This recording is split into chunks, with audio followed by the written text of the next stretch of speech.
So as after another huge wait, we are finally in the queue, well, kind of, for that water slide.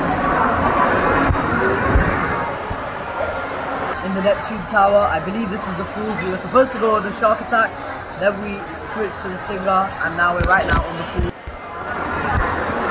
So yeah, we're waiting. I must say the Neptune Tower is probably the worst, the most poorly managed tower in the whole of Atlantis.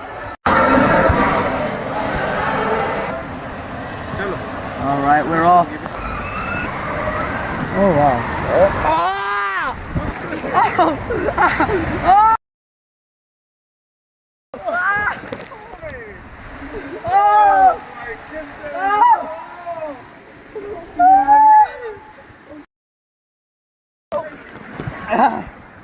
Wow. Ooh. That was not the worst drop that we've ever had, but that was a pretty decent drop. I have no idea why I was screaming so much. It was just, you know, the drop. Now we're in the lazy river. One thing I like about some of the rides here at the Neptune Tower is that they end in the lazy river, which is quite nice.